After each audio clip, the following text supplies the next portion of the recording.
Welcome everybody to the Paparazzi Podcast. I am Jedi, he is Mark, and on today's podcast, I witnessed some savagery, Mark's Week in Pictures, Hot Weapon, and the Helena Hutchins tragedy, and more. Much more. Yeah, but first, as always, it wouldn't be the Paparazzi Podcast if we didn't start with a crack. No, you'd be watching somebody else. Exactly.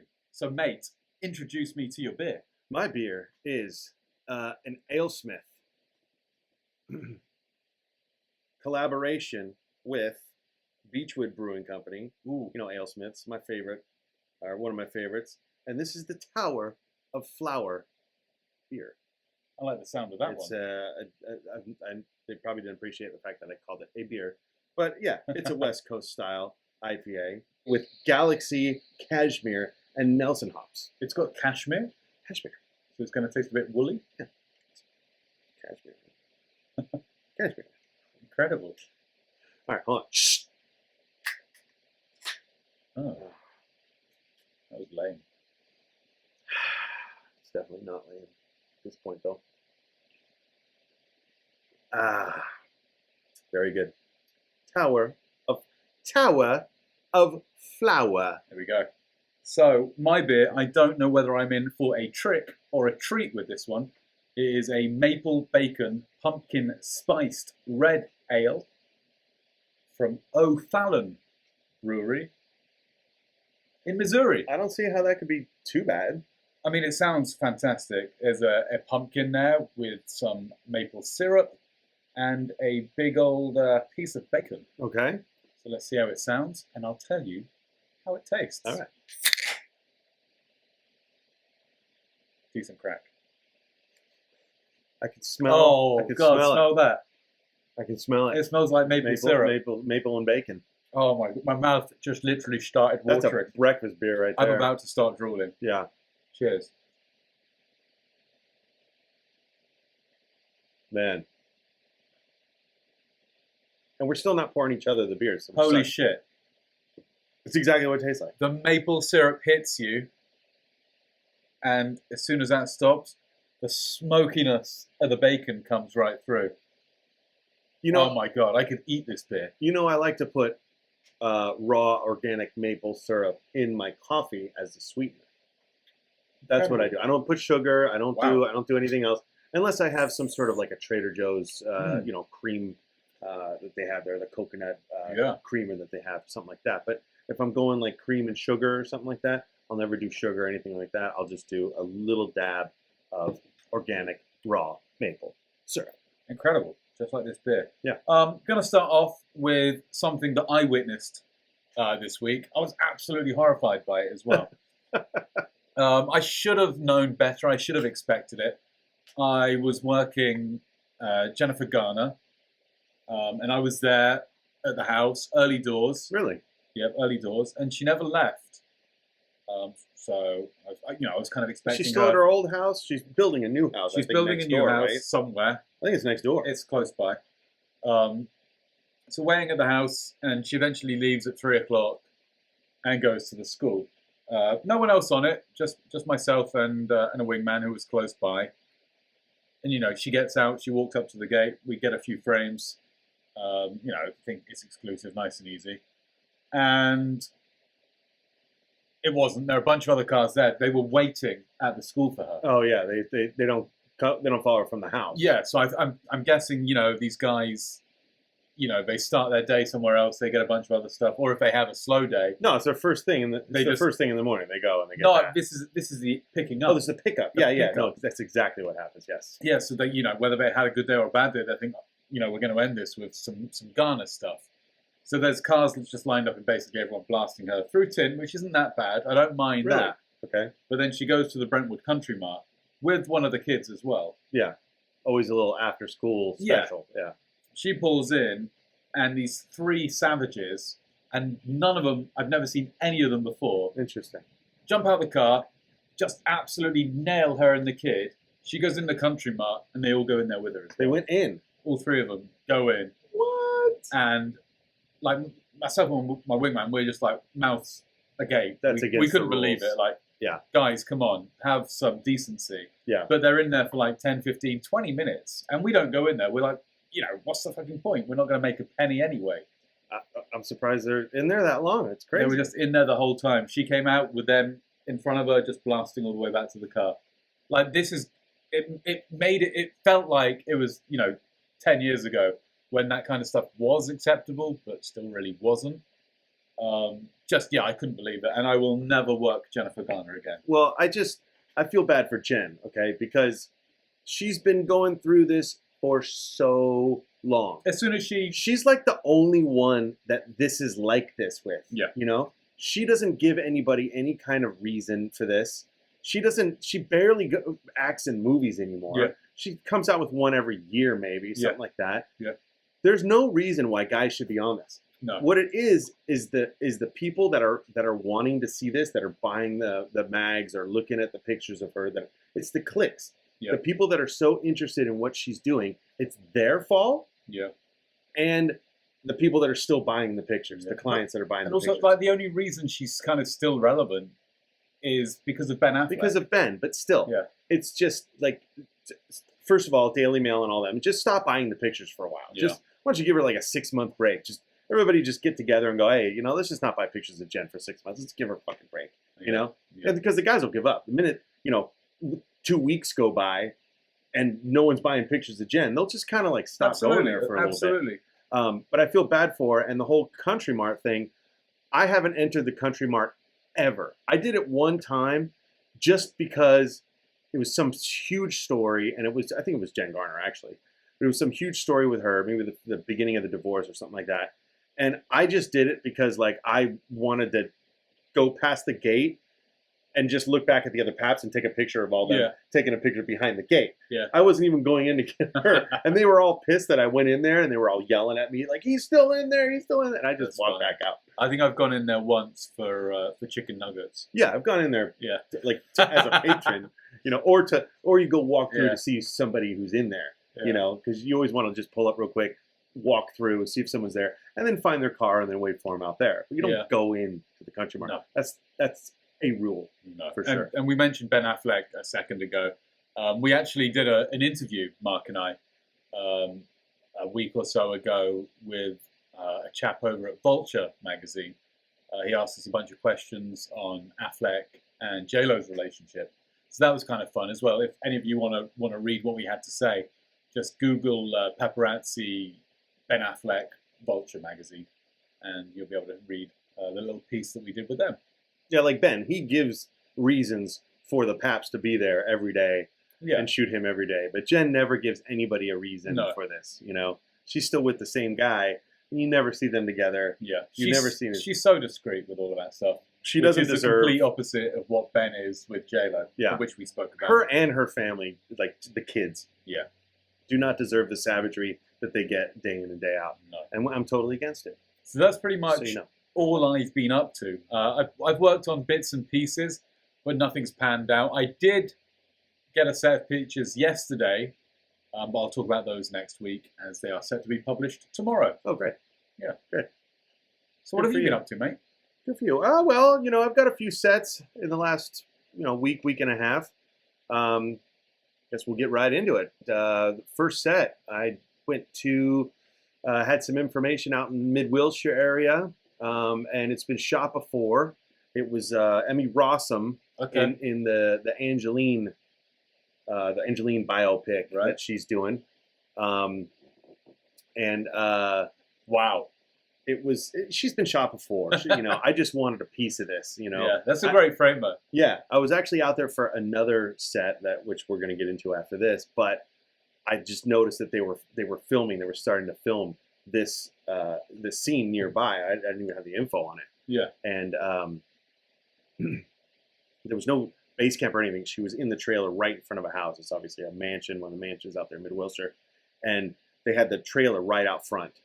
And if anybody knows the streets around Mid-Wilshire right there, Larchmont, Irving, that area, it's hard. It's hard to get anybody if the trailer's right out front of the house. Yeah, they're just going to walk through the gate. They're going to walk right out to the trailer.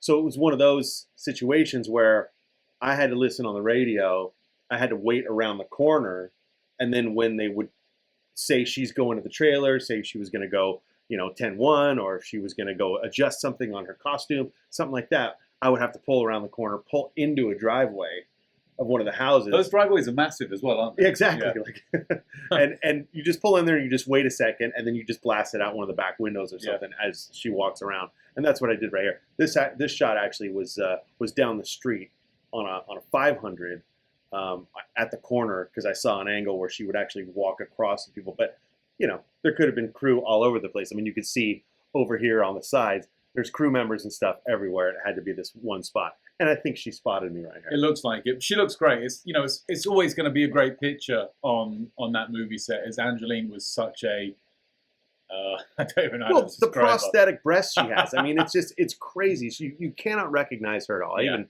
asked my wife, because we're Emmy Rossum fans.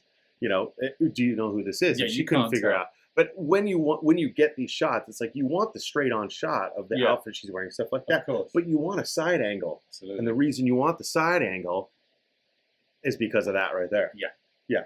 Because you need to see, I mean, and I give it up to the hair and makeup crew, the prosthetic crew that pull this off, because I don't even know how they do it. I mean, it's got to be tough for her walking with those. Yeah. Right? It's crazy. It's crazy. And honestly, like, when this thing comes out, it's going to be, I hope that they're up for some sort of an award for at least the hair and makeup crew for what she's doing in this movie. Yeah. Yeah. But the movie I was there for was this new Miles Teller movie called The Offer. Okay. And I've been seeing some stuff on it lately, and it's all been night stuff downtown. It's a period thing, probably, I don't know, like 60s maybe. Okay. Something like that, maybe like 60s or 70s.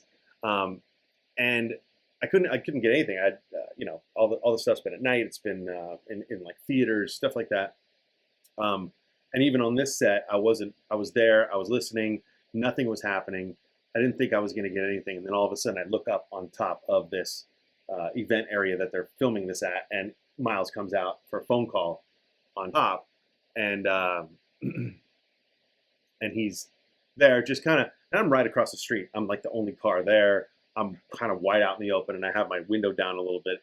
Miles Teller, I don't know how keen he is to Paps or anything like that, but he looked right at me a few times. Well, I don't know if he saw me, but if you're the only car there and all tinted out with just a little window crack, yeah. Plus the sun was coming in on me too. The sun was, so he's just seeing like a big. If you're keen to Paps, you would know that that was a Paps sitting there and stuff. And he looked at me a couple of times, but nothing. He still took the phone call. He sat out there for about 10 minutes and did that. You should just get your car wrapped with like the logo, Paparazzi Podcast logo. Exactly. And if you see this car smile, you are being it should just say smile on it. Exactly. But I stuck around a little bit, and they went to break. He came back. He got in another outfit. I like that. There he is. He's got his mask on, but yeah, I like him as an actor. He's good. Yeah, he is. I think I've only ever seen him in, is it War Dogs or something like that? Dogs of War. Is that him and Jonah Hill? Yeah, exactly. Yeah, that was a good one. Yeah, it was. And he's been in a bunch of other stuff too. And there's a huge cast in this movie. So I was hoping that somebody else might have popped up, but I had to go with the old Hulkster, the only guy I could see, and I couldn't get a clean shot of him. Lou Ferrigno. He's in it as well. Yeah. Last time I shot Lou Ferrigno, I think I dropped a giant ball on him. Excuse me? Yeah. You dropped a big ball on it? Yeah. We'll just leave it at that. Okay, wow. Okay. We'll post that on the Instagram, dropping the ball on Ferrigno. Oh, okay, yeah. Yeah. But same day, I'm on my way back to the west side, and I'm passing by a hotel that I kind of know about. And, people stay there every once in a while. And I see the formation that I'm used to of seeing, like, dignitaries or, presidents. Donald Trump, when he would come to town, it would be the same kind of formation, which was Secret Service agents spread around the hotel. It's funny because, these people, they want to be discreet. But when you've got these Secret Service agents around, they're so freaking obvious. It's ridiculously obvious. It's so easy to spot the Secret Service. They look like they're trying to blend. They look like they want to blend. Yeah. but they're not fucking blending. They all drive Suburbans. Yeah. They all have the big aerial sticking out. They don't all drive Suburbans, but they all drive that car. Yeah. It's just like it's either a sedan that looks like a police car. It's got a little antennas out of it. Yeah, exactly. Another mid-side SUV. But the people that were in this were definitely they were driving the SUVs in that little motorcade. They got the earpieces, and most of these cars as well. I don't know if you've noticed it or worked many of the. Well, you have obviously. They're always out of state plates as well. Well, these were U.S. government plates. You know what I mean? You know that, yeah. So I mean, it wasn't like just the normal U.S. It was like U.S. government plates. It's like, yeah. Exactly. But I didn't see those. I saw the SUVs and I saw the formation that was out there that they were waiting. So I pulled up real quick because I knew where I could just sit and wait and watch for a little bit. Yeah. And no more than 10 minutes, I see them move into a formation of like this person's about to arrive, and then both SUVs pull up together real fast, and they walk up to one of the doors, and they open up the door for this person, and this woman gets out, and I don't recognize her. Another woman gets out the other side of the SUV, but they don't open the door for her. Mm-hmm. They open up the back, they pull out some luggage, and they start walking towards, like getting ready to walk towards the hotel. And I'm thinking, who is this? But I noticed that Ashley Biden had been shot recently, just before this. Okay. But this girl didn't look like her at all. And I just seen the Ashley Biden stuff, so I wasn't convinced it was her at all. So I actually had to reposition because I knew she was going to walk down towards the hotel. So I had to quickly move into a position. Traffic trying to block me every which way. Is Ashley Hunter's wife, Hunter's daughter? What is she? She's the daughter, right? She's no. Sorry, not Hunter. Joe. She's Joe's daughter. I think the youngest daughter. The president's daughter. Yes. Okay. Yes. So I did get in a position, and they did take a while, so I could actually get them crossing the street right here. But I ended up shooting this girl, and here she is, walking across the street. I mean, geez, if you asked me to tell you who that was, I'd say it's Kat Von D. Yeah, I mean, she didn't even look familiar to me at all. I mean, it was just, I'm like, wow, who the hell is this? Now, so I'm thinking, geez, is this a mistress of like one of the like the vice president or something like that? I wouldn't recognize her at all.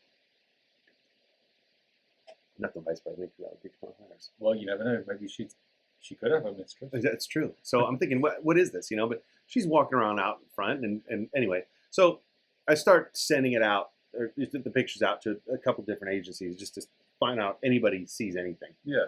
And one agency comes back, the ultimate spotter at this agency. He's insane. He'll spot anything. He'll definitely nail it every single time.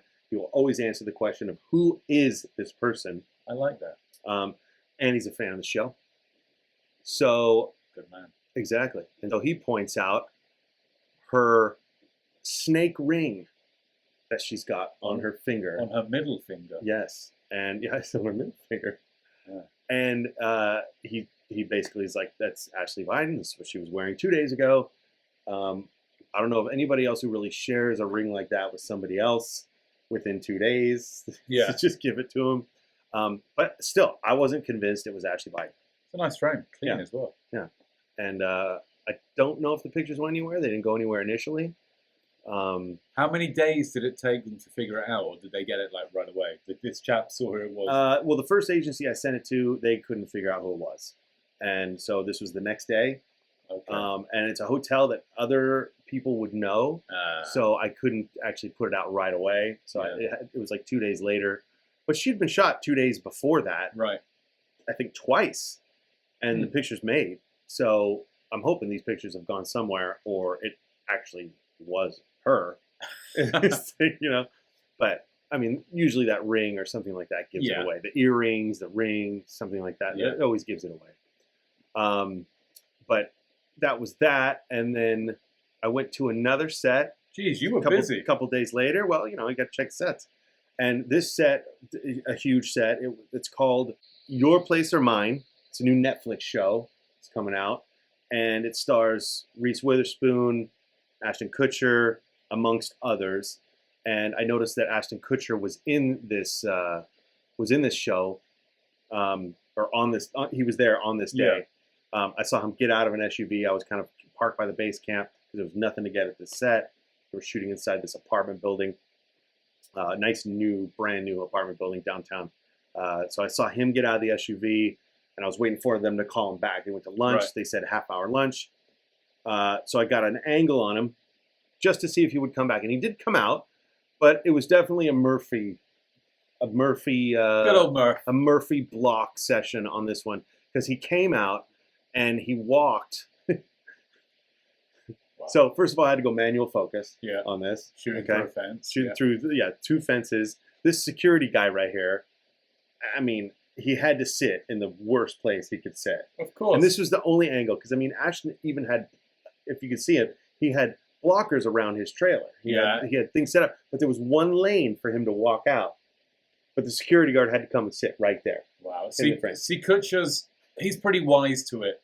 He's not a fan of me or you. Yeah. I mean, this one time, remember, I spoke on it many moons ago.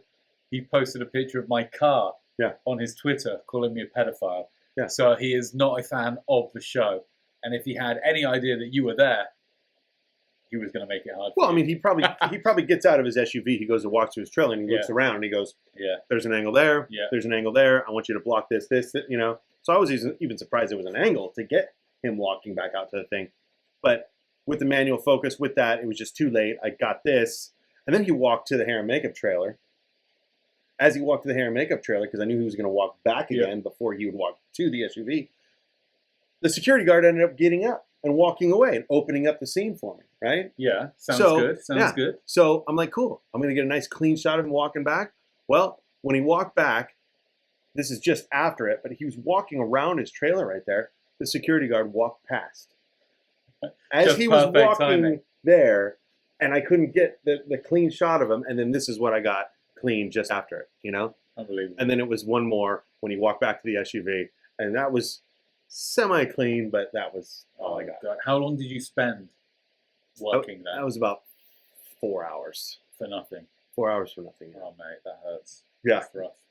Yeah. And to be able to get this angle without Ashton even knowing, I mean, it would have been a good shot. Would have been fulfilling by me. Because it's outsmarting the Ashton schmutcher. He's a pain in the ass. Then it was on to, then I got a phone call a couple mornings later, phone call from a civilian.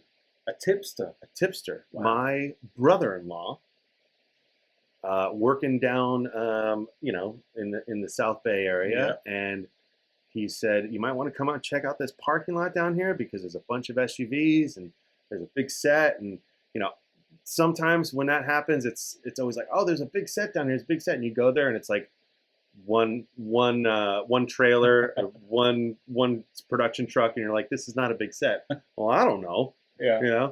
But I ended up going down there, checking it out, because more times than not, when I get a tip from a civilian, it ends up to be good. Oh, incredible. It does. Do you have to pay them a fee? A tipper's fee? No, absolutely not. You know what my fee was? Thank you very much. That works. For that tip. That works.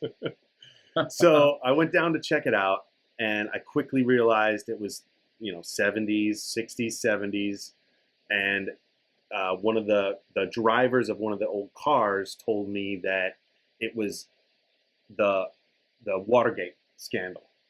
So quickly Googled Watergate scandal. Oh yeah, that's Justin Theroux and Woody Harrelson's new show. And I've been seeing a couple of posts from them lately and a couple of pictures from set, which weren't the greatest or whatever, but this was, bam, right in front of me. Yeah. I knew what they were going to be doing. I saw them setting up for the scene. I was going to get these, good pictures of them coming out. We'll play a little video here for you of what the scene looked like. And it looks like they're coming out of like a law firm or something like that. And it's Woody and Justin. Look at it. Doesn't it look great? I mean, he slaps him on the face, dude. That's so funny. He slaps him in the face right there, which is great. They look hilarious. Yeah, right? Like, what the fuck are they wearing? I'm gonna do that one more time. They look absolutely ridiculous. Yeah, so I mean, I heard the scenes before, and they were in the office. They were talking to somebody. I mean, I don't know the Watergate scandal too well, so I don't know who these people are really, but they came out all excited because they just maybe scammed somebody or did something. I noticed Woody right away, but I wasn't convinced that was Justin Theroux yet. Dude, they look like fucking Dumb and Dumber. They do, right? Right, They in- actually do. In You're their right. suits from They do. the scene in The Aspen. blue and orange suits. Yeah. That's funny. That's maybe we should call the episode instead. But yeah, so they came out. They you know, they're just Brilliant. having a good time. I'm straight across the street. They could easily see me. Nobody sees me. Wow. Are you out of the car or in the car? Out of the car. Couldn't even get close to the set. I had to walk up. I had to just stand in this doorway and just blast it from across the street. I'm blocked by a couple of cars here. Yeah. It doesn't matter though. Like what they're wearing. But it's clean. Yeah. That stuff's fantastic. Yeah, it's good. And then I get these shots.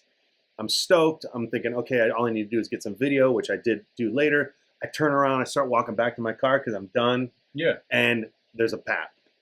No. Way back over my shoulder. He's on like a little 70-2 at like a 350 distance. And he's got a little video camera on top of his camera. And he's just going like this, just shooting. And I'm like, oh. The full Savage setup. I'm like, oh my gosh. So I was kind of bummed, but we can both give to the same agency. So I say, okay, let's do that. I'm like, do you give to any other agency? Because, you know, this seems like it could be gone through another agency because I know that this guy will get these out better. Yeah. No, I only give to this agency. So we put it through his agency and we let it ride. And I never saw the pictures anywhere. Woody Harrelson. Now, I know this movie was shot just before this. Right. It was like 2 days before. But it was kind of shitty shots, and they weren't really in costume. You could definitely see it was Justin. Yeah. You could definitely see it was Woody. They're like in disguise in this Yeah, thing. I don't know how this didn't make. You Like, know? this is hilarious. Like I said, they look like the guys from Dumb and Dumber. They look ridiculous. I mean, Theroux's unrecognizable. yeah, I mean, Woody is something, but Theroux is unrecognizable. you think like you know, mags or websites would stick it up saying like, "Who is this? Click, you'll never guess who." You know, it's that kind of picture. Yeah. If you asked me who that was, I would not have a fucking clue. No. But as soon as you say it's Thoreau, you're kind of, oh fuck me, it is unbelievable. I It's a still great, don't see him it's in a there. great set of I pictures. shot these pictures. I've seen the video. I watched them the whole time. I still don't see him in there. It's a great set of pictures. There's such a You know? shame, but it and, never. and that's obviously a wig on Woody. He would take that off between takes, which I don't have pictures of, but you know, check them out online. I'm sure they're somewhere for free. Yeah. What a Because shame. somebody stole them. I guarantee somebody stole them. Like everybody should see these pictures. Shame on the agency that you gave it to. Yeah, exactly. That's the way I feel. And so there's another one too. Yeah, look, that's a great frame. Both smiling, laughing, looking absolutely ridiculous. Yeah, yeah. Loving it. They're having a great time on set. It's awesome. And it's good to see. You know, it's good to see. But then on to NCIS, which I've shot lately, but it never sells. The only time you're ever going to sell NCIS is if LL Cool J or Chris O'Donnell have their guns out and they're doing some sort of action scene. It's the only time it's ever going to happen. So I checked out this set. Usually I'm in and out of the set and I'm done. But this set, they were setting up for a good machine gun shooting out scene. And I had to stick around and get something. Yeah. So I stuck around. I got it. First of all, I had to go down this. This is a funny picture. That's a great I had to picture. go down and sit down this alley at a good 500 mil distance. But I had to tuck into the side of this thing. I'm not standing there. I'm in my car. I've got my window cracked a little bit. I'm kind of parked at a weird angle down there. They're not looking at me, but I mean, you could see right there that any of these people could have seen me down there looking at me. And it's just a little intimidating shot of the entire crew staring at me, but not seeing me. Yeah, that's a good picture. Yeah.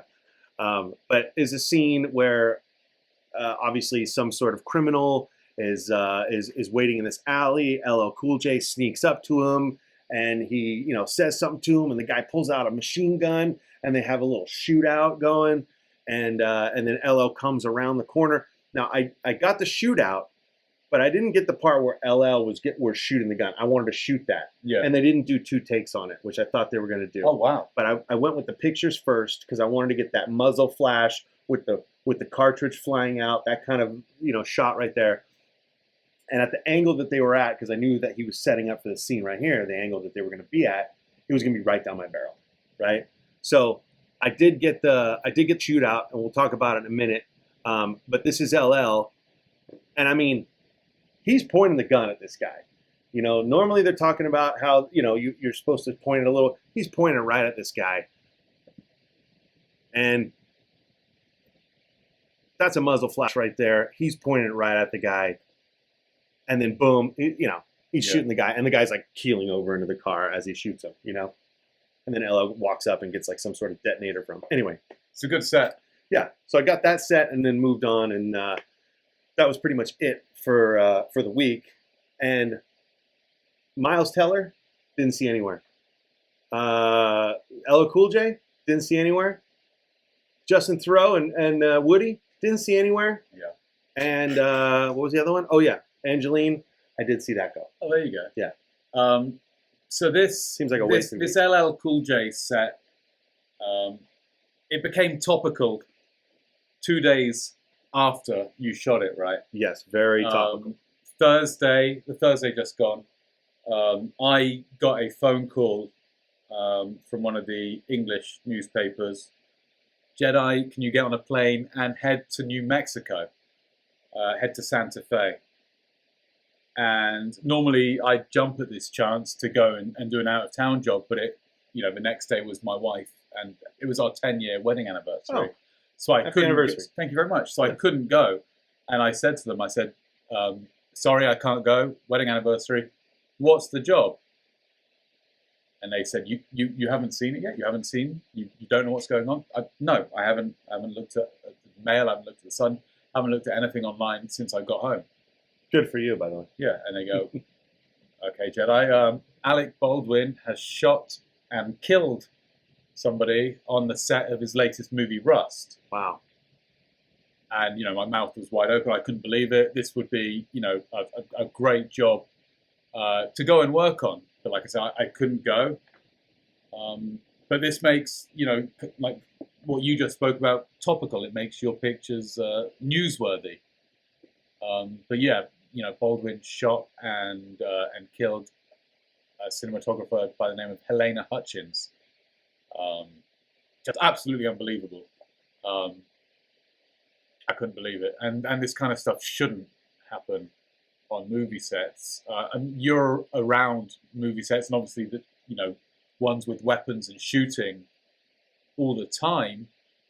What do you think the difference was from this one and like the LL set you were on 2 days prior? Well, it's good that we always do this podcast a few days after all these things happen, because we get to hear all the angles, we get to hear the story progress a little bit, and then we get to talk about what we think happened on this and what we know happened on this set and stuff. And yeah. So from the day it happened till today, there's obviously been a million things that have been coming up and talked about, and investigations and so on. And initially, I was thinking to myself, how is it possible that a live round got into a gun on set? Because when I'm on set and I see them bring in live rounds or live guns or hot weapons or cold weapons or whatever it is, I mean, I'm listening on the radio, so I'm not only hearing what I hear just live in front of me or something like that. I'm hearing what they're talking about beforehand. I'm hearing what they're talking about during things happening, while things are happening. And what normally happens on movie sets is they have a safety meeting. Right. They say, are you hearing all of this? Yeah, as well? I'm hearing the safety meeting, and they'll bring everybody in, and they'll talk to everybody, but then they'll also be talking on the radio. So I'll hear the whole safety meeting. Normally, I'm like, oh, safety meeting. I'm going to turn down the volume for 10 minutes. So I don't hear the same shit over again. But when they're actually talking about weapons, I always listen. Yeah. I always want to hear what the protocols are that they're doing, because they're all a little different. They're all the same, but they're all a little different because they're different people. But it's always the same thing. It's always, okay, here we go. We're going to have a live weapon on the thing. Here's the weapon right here. We're going to do this scene and this scene and this scene. The weapons are going to be here. The weapons are going to be there. When there's a live weapon on or a hot weapon on set, everybody prepare. Everybody put your earpieces in. Everybody put your ear protection. Blah blah blah. Right? And they prepare for it. And there's 3 or 4 hands that it goes through before it gets to the actor. Right. And normally, I've seen the actors themselves even come. They take the weapon. They'll pull the magazine out. They'll look down the barrel. They'll look at things and they check it themselves. Yeah. So, but a live round, I don't see how it could ever get even close to set, because there are always blanks. There's always some. How could it even come close to being on set? I mean, I read today that hours before the scene, the fatal scene, that Baldwin was a part of, that members of the crew were using that weapon for target practice, shooting cans and bottles. Gigantic no-no. Like just the ultimate no-no. So, but then also that wouldn't happen in Hollywood because there's there's stuff around. You couldn't just go, like, if you were just some PA, and just some peon on the set, or anything less than like an AD, or an AP, or a director of photography or something like that. Anything less than that, you're not going and just walking up and grabbing a gun and going, "Hey guys, let's go shoot this thing over here," Yeah, but also and then putting live rounds in. Where are you going to get the live rounds? Well, and where are you going to shoot it in LA anyway? There's people everywhere. Well, and buildings everywhere. And where are you going to shoot it out there? Well, in New Mexico, there was nothing around. They're literally just in But if you're going to go take it somewhere, because we don't know who this was that went to go shoot it, right? Yeah. If you're going to go take it somewhere and go target shooting, it's a 44. It's a Colt 44 or something along those lines. That thing, you could hear that thing from a long ways away. So I don't know where you're going to shoot that, but someone had to have heard it. Someone had to have known what's going on. Doesn't matter. But let's say somebody took the weapon, went and shot something. They came back. They left a live round in the weapon, and they put it back to where they were. No on all those guys that went and did that. They're all accused of murder now, or manslaughter, or whatever it is. All of them are to blame.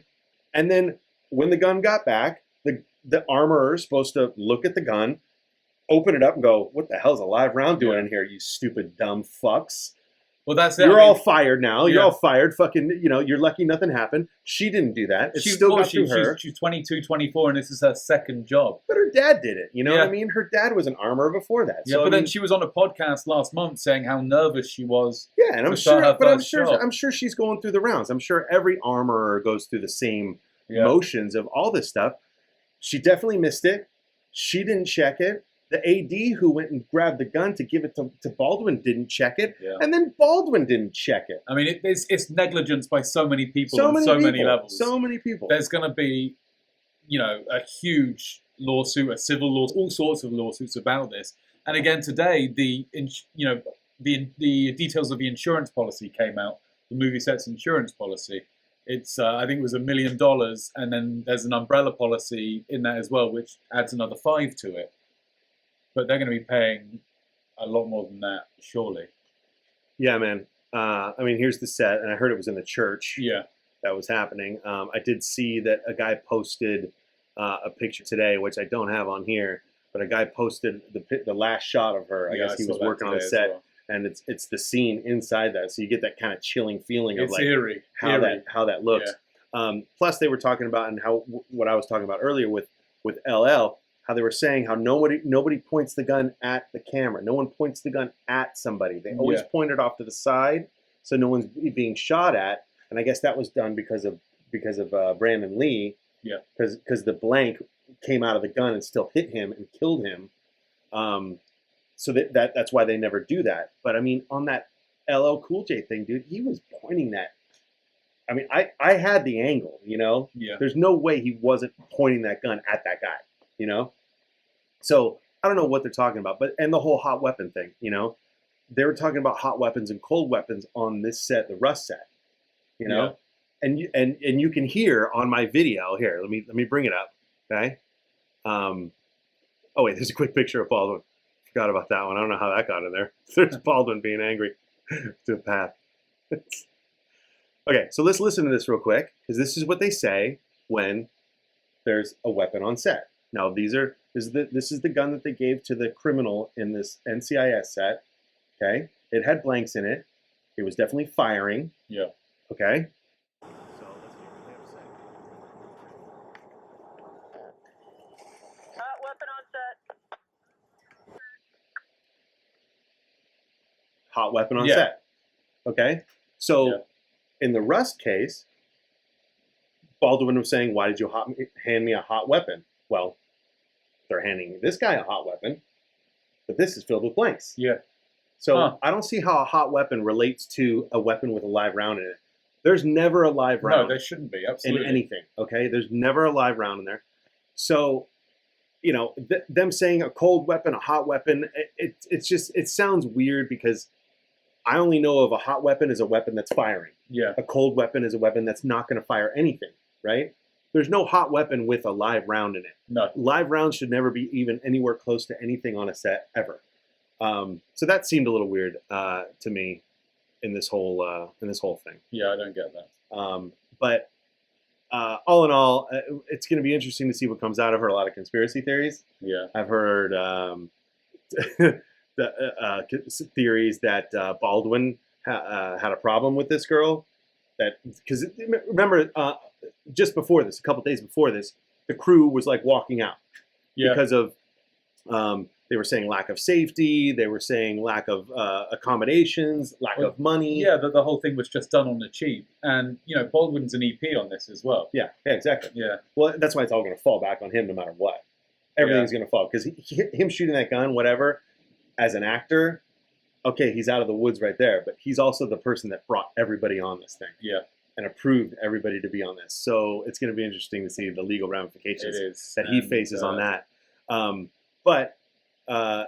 So the crew was walking out from conditions because they were just roused up from that strike that they were going on. Yeah. Right? And this movie had just started and it was just going during that strike. So these guys were fresh in there going, okay, we're not going to be working for the end of these conditions. This is shitty. There's no budget here. What the fuck?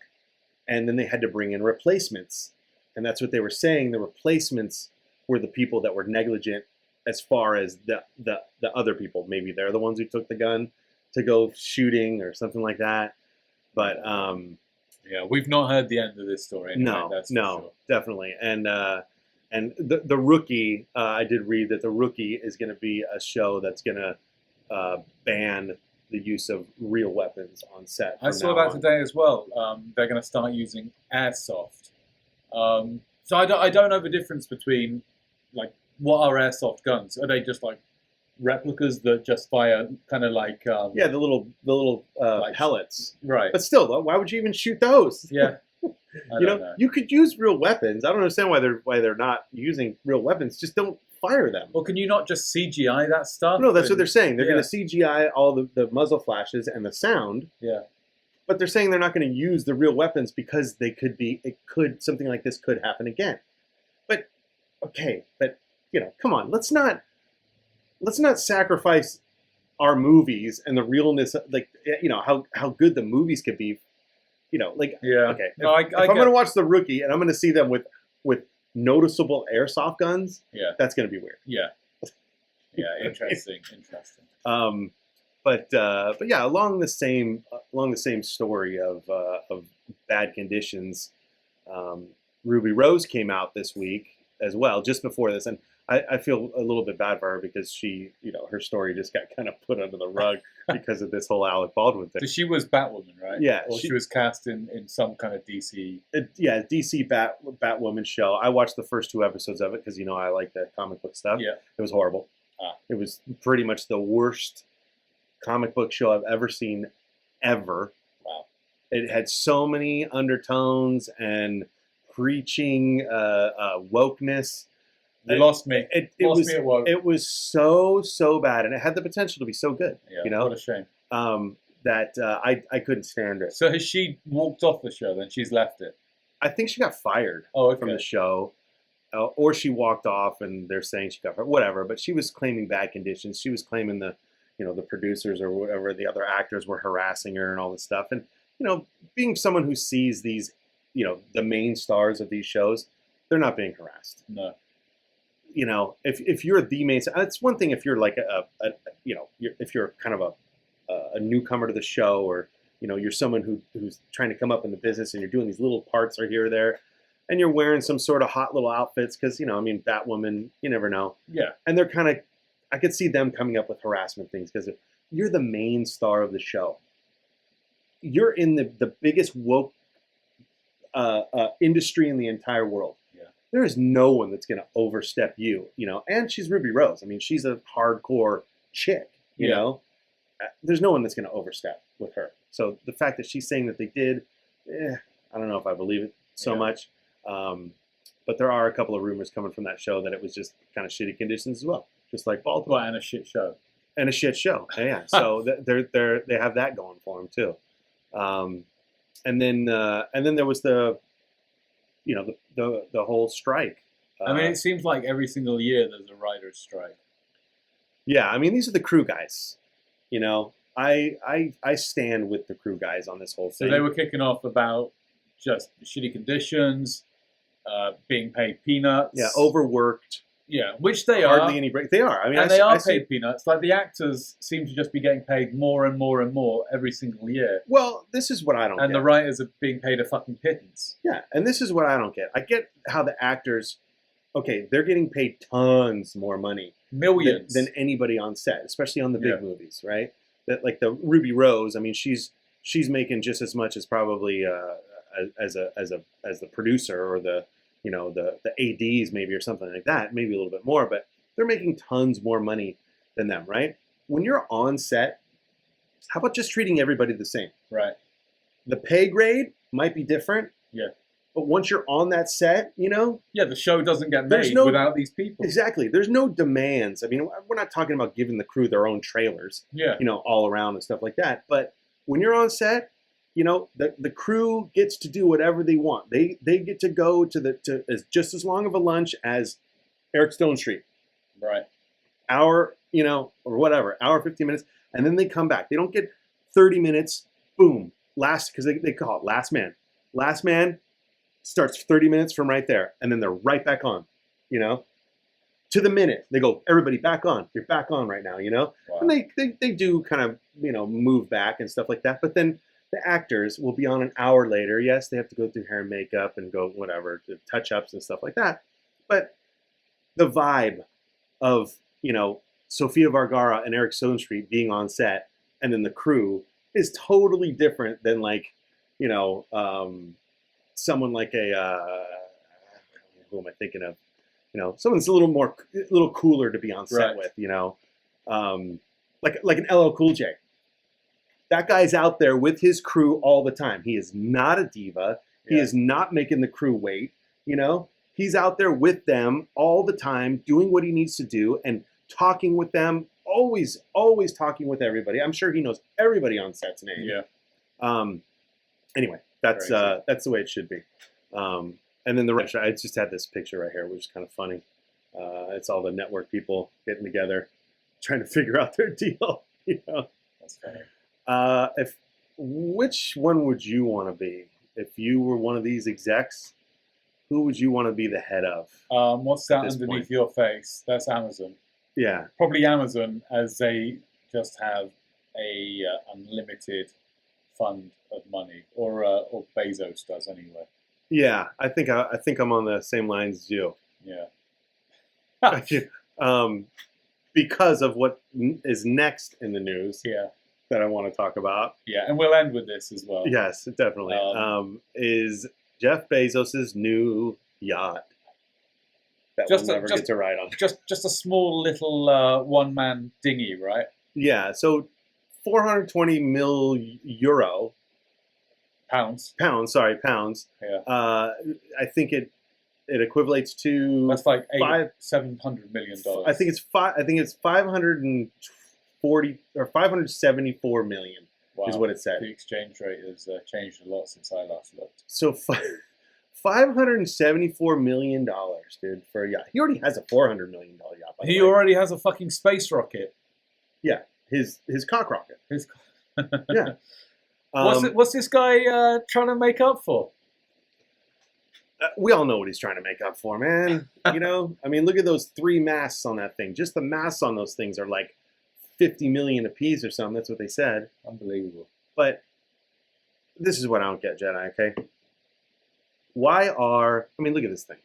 Look at this thing. I'm bringing it full screen. Look at that thing. That's ridiculous. It's ginormous. So answer me this, Jedi.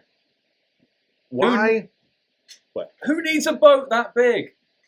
Well, I get it. If you think the world's going to end in a couple of years, or you know something we all don't, That's a personal and you yacht. and you know you're going to be, and you know you're going to be stuck in the ocean forever. You know, you're going to want this thing. I get it. If you're Bezos, you know, okay, whatever. But this is what I don't understand why we're standing for this. Is this guy's spending $500 million, more than $500 million on a boat so he can go cruise around, right? Okay. It doesn't stop with the $574 billion or $1 million, okay? It doesn't stop with that, okay? You buy this thing, they put it out in the ocean. Like, what is the running cost of Think that? about the running cost of this thing, okay? The staff it takes, the fuel it takes. Probably $1 million a week, right? It's a sailing ship, dude. Yeah. The fuel it takes, the upkeep it takes. Because if anybody knows anything, a boat's the worst investment you can have because it constantly depreciates. Yeah, it's $1 million a week, easy. Easily $1 million a week. I was going to say $10 million a week. Yeah. You know, so not only that, let's just say this is $1 billion a year that this thing is just going to take to just be out there in the ocean. Wow. And this guy could be feeding an entire continent of people. Well, do you know what I read today? What the fuck, man? Why are we standing for this? There are families, literally this week, families in Afghanistan are selling their children so that the rest of their family can eat. Wow. And this guy's spending $500 million on a fucking boat. Imagine having the choice of we either die, like the family dies, or we sell our children to the Taliban. I'm sure it's the women. And it's probably the boys too, because then they become the soldiers, right? It's a baby. Yeah. Selling the children so that the rest of the family can survive. Imagine that choice. And then you go on the news or you go on the internet and you look at this guy and his freaking yacht, right? I mean, it's going to be a nice boat, though. It is going to be a nice boat. But yeah. It is going to be a nice boat, but it makes me sick. Me too, mate. Me too. It does make me sick. And Bezos, seriously, fucking shame on you, bro. And stop every year as well. He adds another $20 to the Amazon Prime. Seriously. Why? So you can. We've just built his boat for him. Yeah. You know what? You know what this is? I know what this is, Jedi. It's a cock pump. Just every year he has to buy something. It's a $500 million cock pump. Just Bezos with his little because he's got a little teeny peeny. He's got a little teeny peeny, and he needs to pump it up every year so that everybody can see what he does. Right? He's got a rocket. He's got a $500 million boat. What's next? I don't know, but it's making me sick, and it makes me not want to watch movies on Amazon Prime, and it makes me not want to buy packages, even though we're still going to. I mean, we're never going to not. But I bought 2 things on Amazon today. Everybody needs to kind of put in perspective. Anyway, I think that's enough complaining. What do you think? I think so. I think that was a good podcast. Yeah, I do too. I'd like to apologize to anybody that we've offended on this podcast, especially if it offends anybody involved in the set shooting of the Rust. Yeah, and condolences to Helena Hutchins' yes. Son and her husband and the rest of her family. Yeah, because if anybody knows us, we have the utmost respect for all the crew members on any show, especially the ones that are in danger. Unless they're trying to block us. I still have the respect for those guys because they're just doing a job. You know, I get it. But they could just ease up a little bit. Yeah. Because they know that we're just there to help. Yeah. But anyway, I think turn off Bezos' boat, please. That's good. Damn it. Anyway, well, I'm Mark, and this is Jedi, and we are Hollywood Unfiltered, as you can see right there. Yes, everybody. So like us, subscribe to us, follow us, watch us, listen to us, tell your friends about us. Take care, be well, stay safe. God bless.